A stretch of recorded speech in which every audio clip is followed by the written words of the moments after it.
سامعین کرام، آپ سن رہے ہیں ایک نہایت ہی خوفناک اردو کہانی جس کا نام ہے ہوش ربا۔ یہ اس سلسلے کی قسط نمبر 26 ہے۔ مجھے امید ہے آپ کو میری یہ کاوش پسند آ رہی ہوگی۔ آپ نے اگر ابھی تک میرا چینل مائی وائس سبسکرائب نہیں کیا تو ابھی میرے چینل کو سبسکرائب کر کے بیل نوٹیفیکیشن آن کر لیجئے تاکہ آنے والی ہر نئی کہانی کی اطلاع بر وقت آپ تک پہنچ سکے۔ محسن راؤ کے کمرے کی بتی جل رہی تھی۔ شیشے کی کھڑکی پر اگرچہ پردہ پڑا ہوا تھا، پھر بھی روشنی محسوس ہو رہی تھی۔ طے شدہ پروگرام کے مطابق تانیہ نے 3 مرتبہ شیشے کی کھڑکی بجائی۔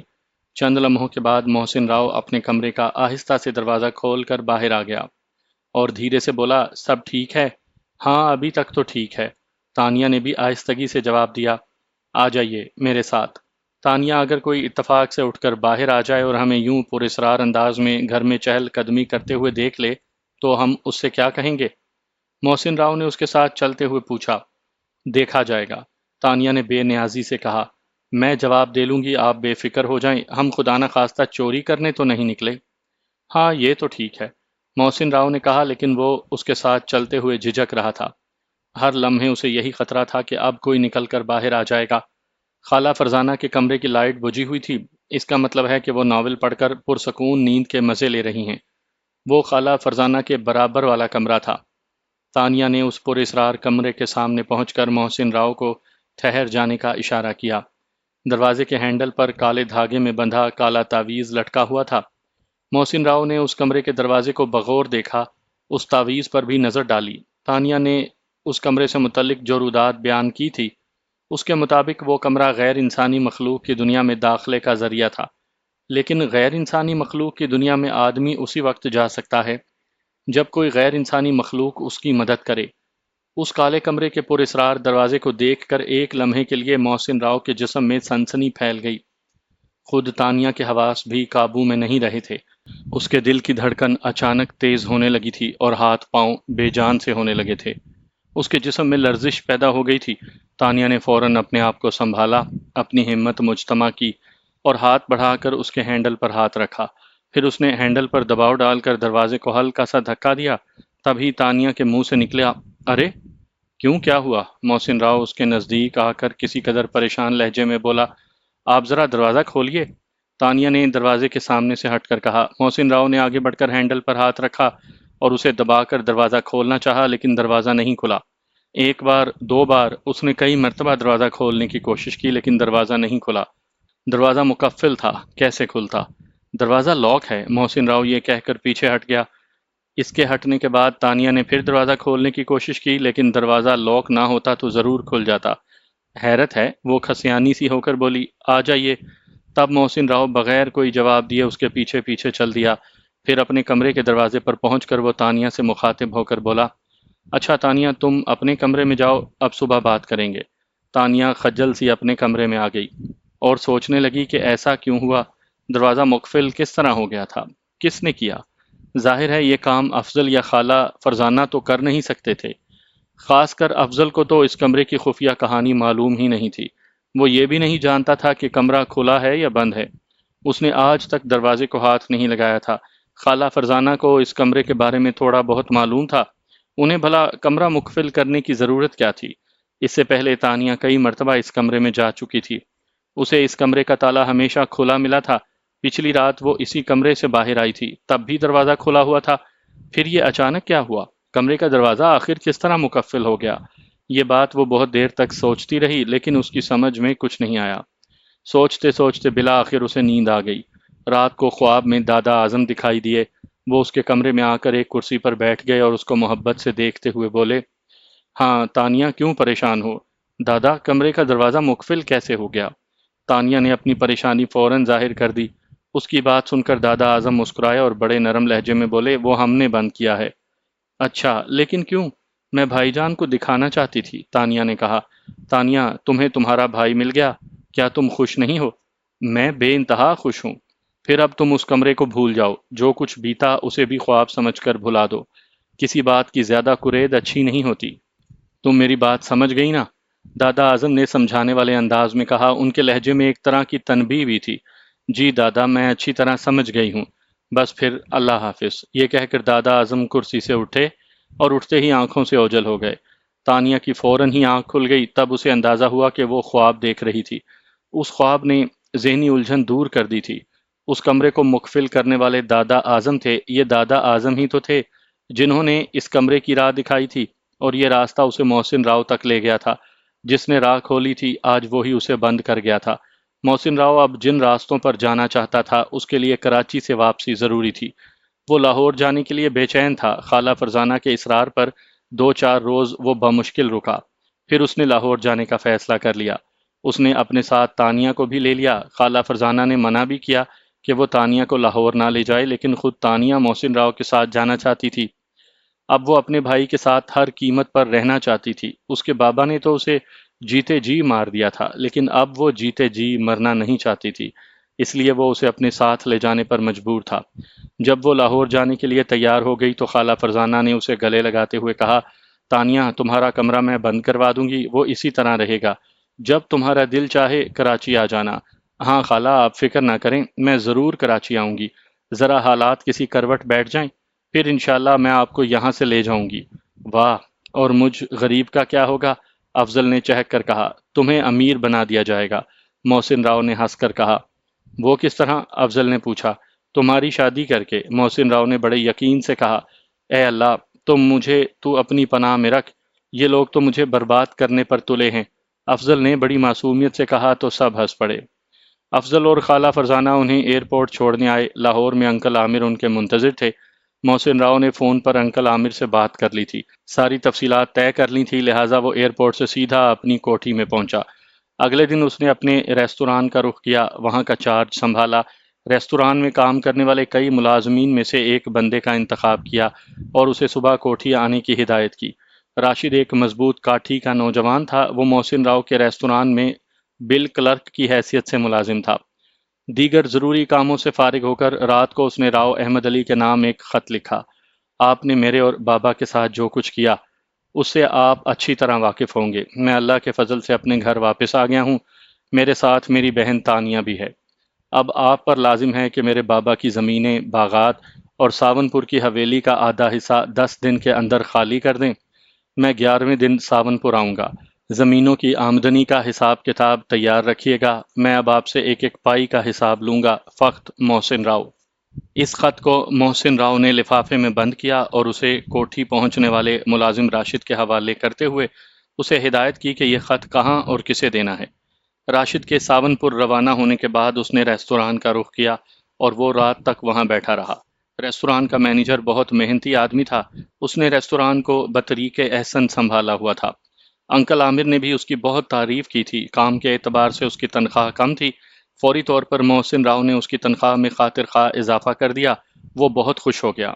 انکل عامر نے بتایا تھا کہ راؤ شمشاد علی آرٹ کے بڑے قدردان تھے، انہوں نے ذاتی طور پر ایک آرٹ گیلری کھول رکھی تھی جس میں مختلف آرٹسٹوں کی تصاویر کی نمائش ہوتی رہتی تھی۔ محسن راؤ اور تانیہ دونوں کو تصاویر سے دلچسپی تھی۔ محسن راؤ نے صبح آرٹ گیلری کی طرف جانے کا پروگرام بنایا۔ اس آرٹ گیلری میں تالا پڑا ہوا تھا، اس نے آرٹ گیلری کو تانیہ کے حوالے کرنے کا ارادہ کیا، اس طرح وہ گھر میں تنہا رہ کر بور ہونے سے بچ جائے گی۔ ابھی محسن راؤ سو کر نہیں اٹھا تھا کہ ایک ملازم نے زور زور سے اس کے کمرے کا دروازہ بجایا۔ محسن راؤ نے کمرے کا دروازہ کھولا تو گھر کا نیا ملازم پریشان کھڑا تھا، اس کے چہرے پر ہوائیاں اڑ رہی تھیں۔ کیا ہوا؟ محسن راؤ کی پیشانی پر بل پڑ گئے۔ صاحب جی، گیٹ پر ایک لاش پڑی ہے۔ کس کی لاش ہے؟ وہ جی، جو کل صاحب یہاں پر آئے تھے ان کی لاش ہے جی۔ راشد کی لاش؟ محسن راؤ نے جیسے خود سے سوال کیا۔ یہ کیسے ہو سکتا ہے؟ جو نہیں ہونا چاہیے تھا وہ ہو گیا تھا۔ محسن راؤ کو قطعاً امید نہیں تھی کہ ایسا ہو جائے گا۔ اس کا خیال تھا کہ جب راشد راؤ احمد علی کو خط دے گا تو اس خط کو پڑھ کر راؤ احمد علی پر لرزہ طاری ہو جائے گا، لیکن ایسا نہیں ہوا تھا۔ راؤ احمد علی نے فوراً لرزنے کے بجائے محسن راؤ کو الٹا لرزا دیا تھا۔ اس نے پیغام لے جانے والے نوجوان کو اس کے گھر کے دروازے پر پھینکوا دیا تھا۔ اس سے زیادہ دیدہ دلیری اور کیا ہو سکتی تھی؟ بہرحال اب یہ سوچنے کا وقت نہیں تھا۔ وہ اپنے ملازم رفیق کے ساتھ گیٹ پر آیا۔ گیٹ کے برابر کوٹھی کی دیوار کے ساتھ راشد کی لاش پڑی تھی۔ محسن راؤ نے راشد کے جسم کا جائزہ لیا تو اسے اندازہ ہوا کہ اس کا چہرہ اور جسم بالکل صاف ہے، کسی قسم کی چوٹ کا کوئی نشان موجود نہیں تھا۔ محسن راؤ نے اس کی نبض دیکھی، نبض میں حرکت موجود تھی، دل بھی دھڑک رہا تھا۔ راشد ابھی زندہ تھا۔ محسن راؤ نے فوراً اپنی گاڑی نکالی، تانیہ کو ساری صورتحال سمجھائی اور راشد کو گاڑی میں ڈال کر ایک اچھے ہسپتال کا رخ کیا۔ ڈاکٹروں کی 1-2 گھنٹے کی محنت کے بعد بالآخر راشد کو ہوش آ گیا۔ اگلے 2 گھنٹوں میں اس کی حالت بالکل بحال ہو گئی۔ مزید 1 گھنٹہ رکھ کر اسے ہسپتال سے رخصت کر دیا گیا۔ ڈاکٹروں کی رپورٹ کے مطابق راشد کو کوئی جسمانی ضرر نہیں پہنچایا گیا تھا، البتہ اسے ایک نشہ آور دوا کا تیز انجیکشن لگا کر محسن راؤ کی کوٹھی کے سامنے پھینک دیا گیا تھا۔ اگر راشد کو فوری طبی امداد نہ ملتی تو ڈاکٹروں کی رائے کے مطابق اس کی موت بھی واقع ہو سکتی تھی۔ محسن راؤ نے اللہ کا شکر ادا کیا۔ اگر راشد کی موت واقع ہو جاتی تو وہ اس کے گھر والوں کے سامنے ہمیشہ شرمندہ رہتا۔ راشد کے کوٹ کی جیب سے ایک کاغذ برآمد ہوا تھا جس پر سرخ رنگ کے مارکر سے لکھا تھا، 11واں دن ابھی بہت دور ہے، ہماری طرف سے پہلے دن کا تحفہ قبول کرو۔ کاغذ پر پیغام دینے والے کا نام درج نہیں تھا۔ محسن راؤ کو اندازہ کرنے میں دیر نہ لگی کہ راؤ احمد علی نے اس کے 11ویں دن کی دھمکی کا کس خوبصورتی سے مذاق اڑایا ہے۔ رات کو محسن راؤ نے گاڑی بھیج کر راشد کو اپنی کوٹھی بلوا لیا اور انکل عامر کی موجودگی میں اس نے ساون پور کی روداد دریافت کی۔ راشد نے ساون پور کا حال بیان کرتے ہوئے کہا، میں نے ساون پور پہنچ کر حویلی کا رخ کیا اور حویلی کے بند گیٹ پر کھڑے چوکیدار سے راؤ احمد علی سے ملنے کی خواہش ظاہر کی۔ مجھے فوراً حویلی کے اندر پہنچا دیا گیا۔ کچھ دیر کے بعد عالی شان ڈرائنگ روم میں راؤ احمد علی تشریف لائے۔ وہ معمر ہونے کے باوجود مجھے خاص و چاق و چوبند نظر آئے۔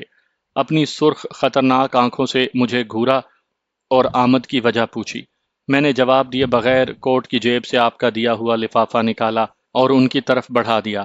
اسی اثنا میں ایک جوان شخص جو غالباً ان کا بیٹا تھا خاموشی سے آ کر بیٹھ گیا تھا۔ مجھ سے وہ لفافہ لے کر راؤ احمد علی نے اپنے بیٹے کی طرف بڑھا دیا۔ بیٹے نے لفافہ کھول کر پڑھا تو اس کے چہرے کی رنگت بدل گئی۔ اس نے راؤ احمد علی سے کہا، آؤ ابا جی۔ بیٹے کے ساتھ راؤ احمد علی بھی حویلی کے اندر چلے گئے۔ اب میں ڈرائنگ روم میں اکیلا رہ گیا۔ کچھ دیر کے بعد ان کا بیٹا دوبارہ ڈرائنگ روم میں آیا اور مجھ سے بولا، ٹھیک ہے تم جاؤ۔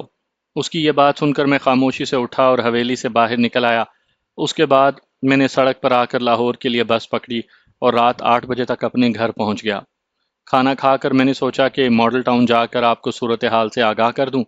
گھر سے نکل کر گلی میں آیا تو اندھیرے میں کھڑی گاڑی سے اچانک 3-4 بندے باہر نکلے اور مجھے گاڑی میں ڈال کر آگے بڑھ گئے۔ میری آنکھوں پر کالی پٹی باندھ دی گئی اور ریوالور کی نال پہلو میں چبا کر خاموش بیٹھے رہنے کی دھمکی دی گئی۔ ایک لمبے سفر کے بعد مجھے گاڑی سے اتارا گیا۔ کسی نے میرا ہاتھ پکڑ کر میری رہنمائی کی۔ میں کچھ نہیں کہہ سکتا کہ مجھے کہاں لے جایا گیا۔ جہاں لے جایا گیا وہاں مجھے دھکا دے کر گرا دیا گیا۔ یہ کوئی بستر تھا۔ پھر میرا کوٹ اتار کر قمیض کی آستین چڑھائی گئی اور ابھی میں اندازہ نہیں کر پایا تھا کہ وہ لوگ کیا کرنے والے ہیں کہ میرے بازو میں ایک انجیکشن جھونک دیا گیا۔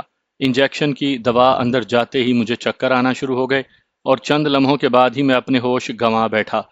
پھر جب میری آنکھ کھلی تو میں ہسپتال میں تھا۔ راشد تم خوفزدہ تو نہیں ہو؟ راشد سے ساری روداد سن لینے کے بعد محسن راؤ نے پوچھا۔ ارے نہیں سر، خوفزدہ ہونے کی بھلا کیا بات ہے؟ ویسے میری سمجھ میں ایک بات نہیں آئی کہ یہ لوگ کون تھے اور انہوں نے ایسا کیوں کیا، جبکہ میری تو کسی سے کوئی دشمنی بھی نہیں ہے، راشد نے کہا۔ اصل میں ان کا مقصد تمہیں خوفزدہ کرنا نہیں بلکہ تمہارے ذریعے مجھے خوفزدہ کرنا تھا۔ وہ جو لوگ بھی تھے انہیں میں اچھی طرح جانتا ہوں۔ دشمنی ان کی تمہارے ساتھ نہیں میرے ساتھ ہے۔ بہرحال تم بے فکر ہو جاؤ۔ اگر چاہو تو 1-2 دن کی چھٹی لے کر گھر پر آرام کرو۔ جب طبیعت بالکل بحال ہو جائے تو پھر ریستوران آ جانا، محسن راؤ نے ہمدردی سے کہا۔ نہیں سر، میں بالکل ٹھیک ہوں، انشاءاللہ میں کل ضرور ریستوران آؤں گا۔ ٹھیک ہے پھر تم جاؤ، محسن راؤ نے اس سے مخاطب ہو کر کہا۔ پھر اس نے رفیق کو آواز دے کر اسے ہدایت کی، جاؤ ڈرائیور سے کہو کہ راشد صاحب کو ان کے گھر چھوڑ آئے۔ سر میں چلا جاؤں گا، اس زحمت کی ضرورت نہیں۔ کوئی بات نہیں، ڈرائیور تمہیں چھوڑ آئے گا۔ سر جیسے آپ کی مرضی۔ اوکے، اللہ حافظ۔ محسن راؤ نے کھڑے ہو کر اسے ہاتھ ملایا اور راشد کے جانے کے بعد محسن راؤ نے عامر انکل کی طرف دیکھا جو ابھی تک کچھ نہیں بولے تھے، خاموش تماشائی بنے ہوئے تھے۔ جی انکل، آپ کیا کہتے ہیں بیچ اس مسئلے کے؟ راؤ احمد علی نے بڑے شاطرانہ انداز میں وار کیا ہے۔ اس کے نام FIR کٹوا دوں؟ کس بات کی؟ میرے ملازم راشد کو اغوا کرنے کی۔ تمہارے پاس کیا ثبوت ہے کہ یہ کام راؤ احمد علی نے کیا ہے؟ بھئی یہ سیدھا سیدھا منشیات کے عادی نوجوان کا کیس ہے جو بھاری مقدار میں کسی نشہ آور چیز کا انجیکشن لے کر بے ہوش ہو گیا۔ راؤ احمد علی اغوا کرواتا تو اپنے علاقے سے کرواتا، اسے مارنا ہوتا تو قاتلانہ حملہ کرواتا۔ ایسا کچھ نہیں ہوا۔ میں تو کہتا ہوں کہ اگر راشد مر بھی جاتا تب بھی ہم اس کا کچھ نہ بگاڑ سکتے۔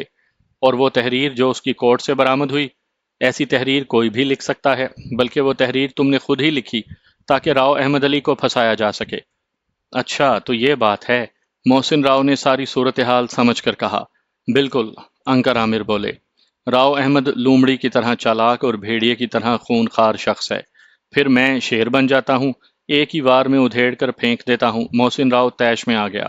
اتنے میں تانیہ نے اندر جھانکا اور کسی غیر بندے کو ڈرائنگ روم میں نہ پا کر وہ اندر آ گئی۔ اس نے اندر آتے ہوئے محسن راؤ کا جملہ سن لیا تھا۔ اس نے گھبرائے ہوئے لہجے میں پوچھا، کیا ہوا بھائی جان، کیوں بگڑ رہے ہیں؟ آؤ تانیہ، ذرا تم ہی اپنے بھائی کو سمجھاؤ، یہ مرنے مارنے پر تلے ہوئے ہیں۔ انکل عامر نے شکوہ کیا۔ تانیہ تم جانتی ہو کہ راشد کے ساتھ جو کچھ ہوا وہ کس نے کیا؟ جو حالات اب تک میرے سامنے آئے ہیں، میں یقین سے کہہ سکتی ہوں کہ یہ ساری کارروائی راؤ احمد علی کی ہے۔ پھر محسن راؤ نے انکل عامر کو دیکھا۔ کیا انکل عامر اس بات سے متفق نہیں ہے؟ تانیہ نے پوچھا۔ 100% متفق ہوں۔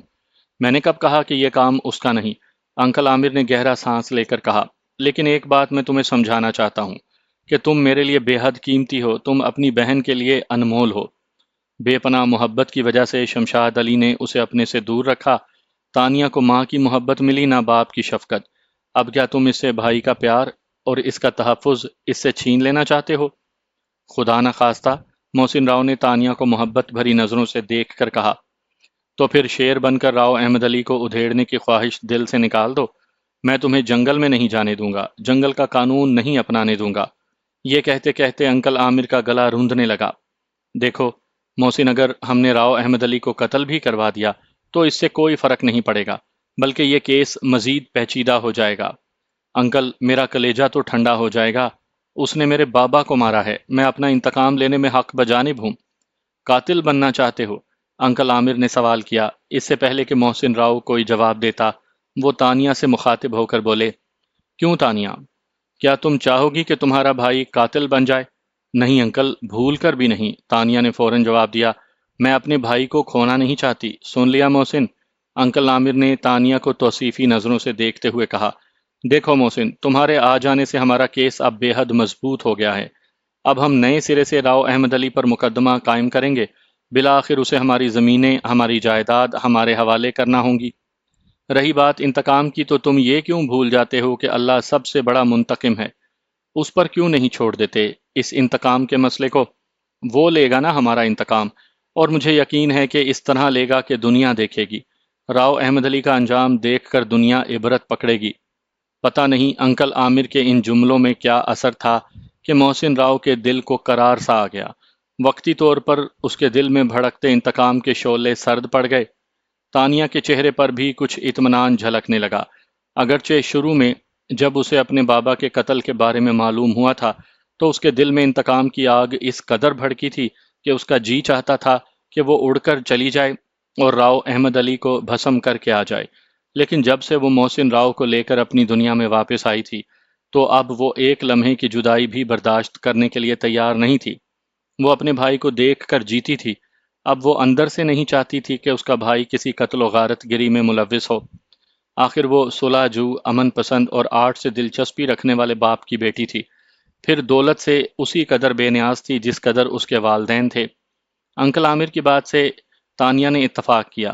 طے ہوا کہ زمینوں اور جائیداد کی واپسی کے لیے نیا مقدمہ دائر کیا جائے گا اور قانون کو اپنے ہاتھ میں لینے کی ہرگز کوشش نہیں کی جائے گی۔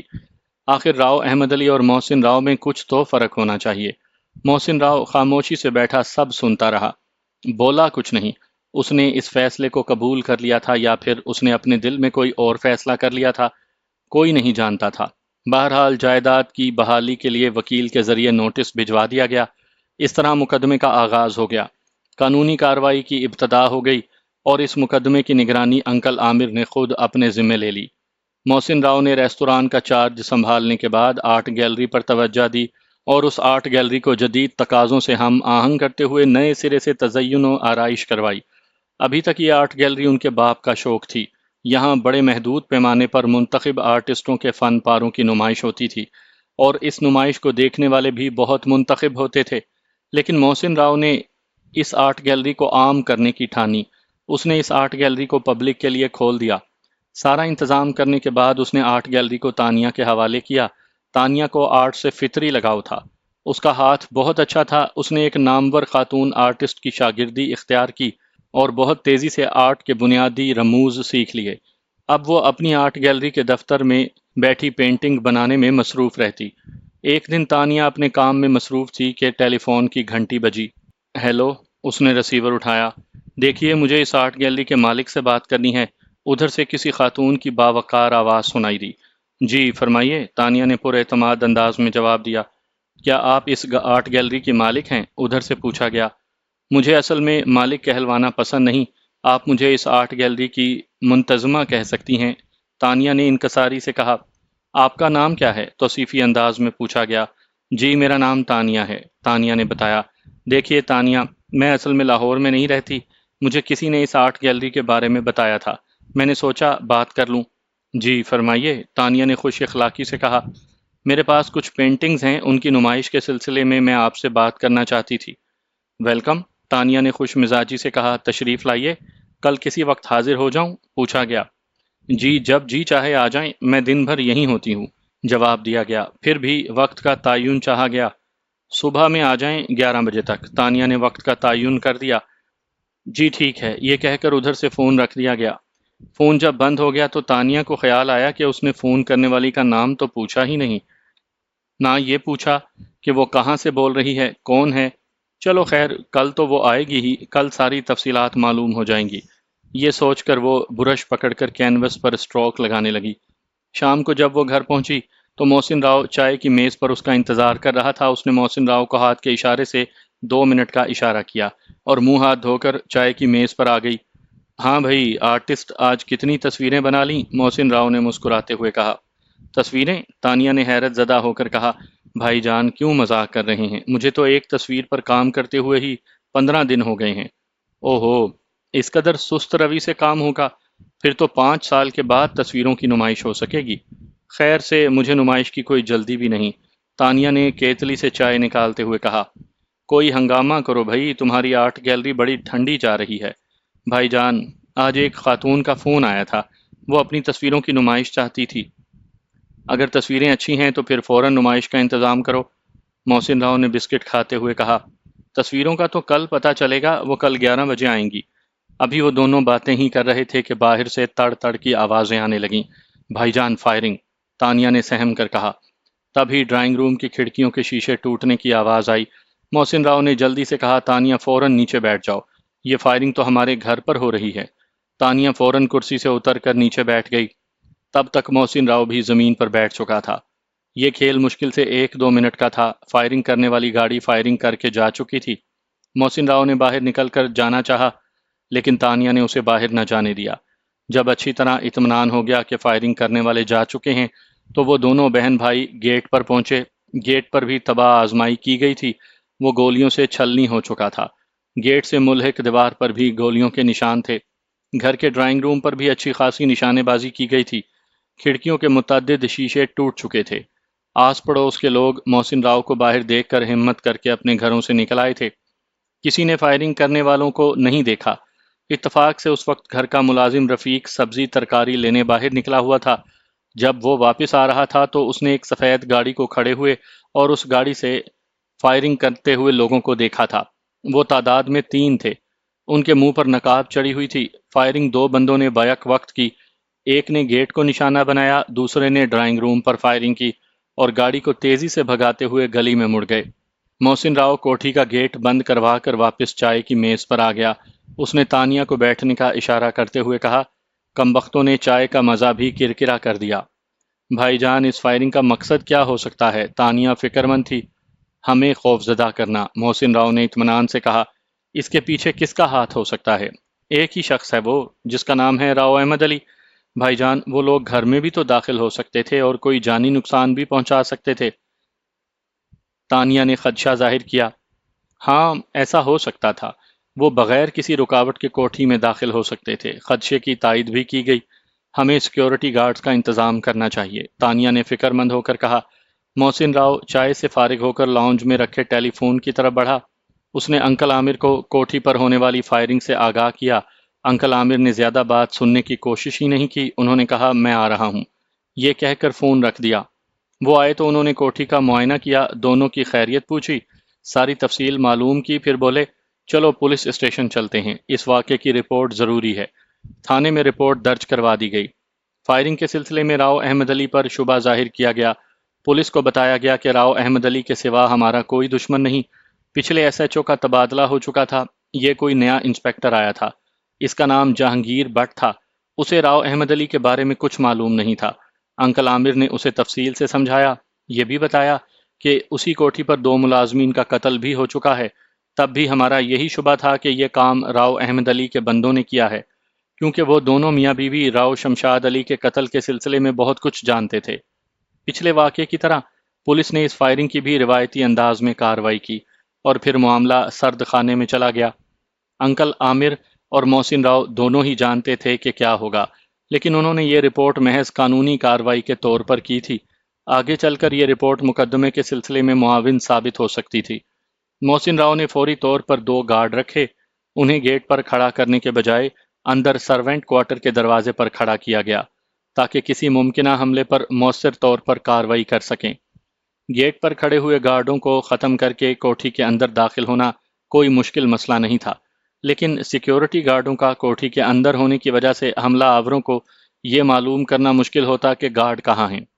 حملہ ہونے کی صورت میں یہ گارڈ بہتر طریقے سے کارروائی کر سکتے تھے۔ پھر محسن راؤ بھی ہر وقت اپنے پاس ریوالور رکھنے لگا تھا۔ وہ چاہتا تھا کہ تانیہ اب گھر سے کم ہی نکلے، لیکن وہ آرٹ گیلری چھوڑنے اور گھر میں بند ہونے پر راضی نہیں تھی۔ تب محسن راؤ نے اس کے لیے بھی ایک گارڈ کا انتظام کر دیا جو اس کی گاڑی کے پیچھے موٹر سائیکل پر چلتا تھا۔ تانیہ اس فائرنگ سے متاثر تو ہوئی تھی، لیکن اتنی نہیں کہ وہ گھر سے نکلنا ہی ترک کر دیتی۔ وہ دوسرے دن اپنے وقت مقررہ پر آرٹ گیلری پہنچ گئی تھی۔ اس نے 11 بجے کا ٹائم دیا تھا، اس وقت 11:15 بجے تھے۔ وہ جانے کیوں اس خاتون کا بڑی بے قراری سے انتظار کر رہی تھی۔ خیر خدا خدا کر کے 11 بجے تبھی آرٹ گیلری کے دروازے پر گاڑی کے ہارن کی آواز آئی۔ چوکیدار نے گیٹ کھولا، گاڑی اندر آ گئی۔ تھوڑی ہی دیر میں اسے راہداری میں کھٹ کھٹ کی آواز سنائی دی۔ یہ جوتوں کی ہیل کی آواز تھی۔ تانیہ اپنی میز کے پیچھے سنبھل کر بیٹھ گئی۔ وہ خاتون اندر داخل ہوئیں۔ وہ سفید ساڑی میں اس قدر گریسفل لگ رہی تھی کہ تانیہ پلکیں جھپکانا بھول گئی۔ اس خاتون کے فوراً بعد ایک سادہ لباس میں کلاشنکوف بردار شخص اندر داخل ہوا۔ اس نے تانیہ کو گھور کر دیکھا، پھر کمرے کا جائزہ لیا اور الٹے قدموں واپس چلا گیا۔ معاف کیجیے گا، آپ تانیہ ہیں؟ اس نے جھجکتے ہوئے پوچھا۔ جی، تانیہ نے مختصر سا جواب دیا۔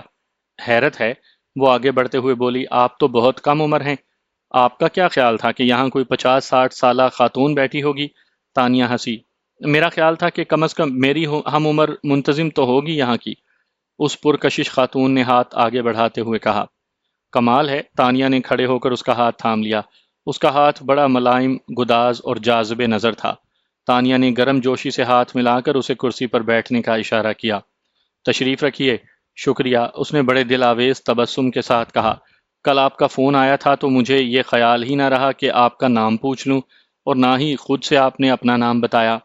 میرا نام بڑا پرانا سا ہے، اس لیے بتانے سے اعتراض کرتی ہوں۔ لو، یہ کیا بات ہوئی بھلا؟ نام تو صرف نام ہوتا ہے، پرانا یا نیا نہیں ہوتا۔ اگر ایسا ہوتا تو لوگ ہر 20 سال کے بعد اپنا نام تبدیل کر لیا کرتے۔ ہاں، کیا نام ہے آپ کا؟ میرا نام نرگس انصاری ہے۔ واہ، اتنا پیارا تو نام ہے، تانیہ نے توصیفی انداز میں کہا۔ آپ کا کام کہاں ہے؟ میری پینٹنگز گاڑی میں ہیں، ابھی آپ کے سامنے آ جاتی ہیں۔ نرگس انصاری ابھی یہ بات کہہ ہی رہی تھی کہ وہ 2 بندے بڑے بڑے فریم اٹھائے اندر داخل ہوئے۔ وہ کل 20 تصویریں تھیں اور مکمل پیک تھیں، ان پر بھورا کاغذ لپٹا ہوا تھا۔ شاید وہ تصاویر براہ راست فریم کرنے والے کی دکان سے لائی گئی تھیں۔ جب سب تصویریں آ گئیں تو تانیہ نے کہا، آپ اجازت دیں تو ان کا گھونگھٹ اٹھا کر دیکھ لوں؟ ہاں ہاں، کیوں نہیں، لیکن ان تصویروں کو دیکھنے سے پہلے یہ بات ذہن میں رکھیے گا کہ میں کوئی باقاعدہ آرٹسٹ نہیں ہوں۔ یہ ساری تصویریں میں نے 15 سال کی طویل مدت میں پینٹ کی ہیں۔ جب اتنی تصویریں اکٹھی ہو گئیں تو جی چاہا کہ لوگوں کے سامنے یہ تصویریں رکھوں۔ یہ تو آپ نے اچھا کیا، ایسے کام کا کیا فائدہ جو لوگوں کے سامنے نہ آئے۔ ایک بات اور میں آپ سے کہنا چاہتی ہوں، میں اپنا کام ضرور آرٹ کے چاہنے والوں کے سامنے پیش کرنا چاہتی ہوں، لیکن خود سامنے نہیں آنا چاہتی۔ اگر آپ نے ان تصویروں کی نمائش کرنا قبول کر لی تو میں اس نمائش میں ایک وزٹر کی حیثیت سے آؤں گی اور خاموشی سے لوگوں کی باتیں سننا چاہوں گی۔ یہ کہہ کر اس نے ایک تصویر کے اوپر سے کاغذ پھاڑ دیا۔ تانیہ پہلی ہی تصویر دیکھ کر دنگ رہ گئی، اور جب اس نے ایک ایک کر کے ساری تصویریں دیکھ لیں تو وہ دم بخود رہ گئی۔ ہر تصویر دیکھنے کے بعد وہ حیرانی سے نرگس انصاری کو دیکھتی۔ وہ پینٹنگز کے اعتبار سے تو زیادہ پختہ نہیں تھی، لیکن تصویروں میں جو کچھ دکھایا گیا تھا وہ بہت پختہ تھا۔ ان تصویروں میں آرٹسٹ کے ذاتی جذبات بکھرے ہوئے تھے۔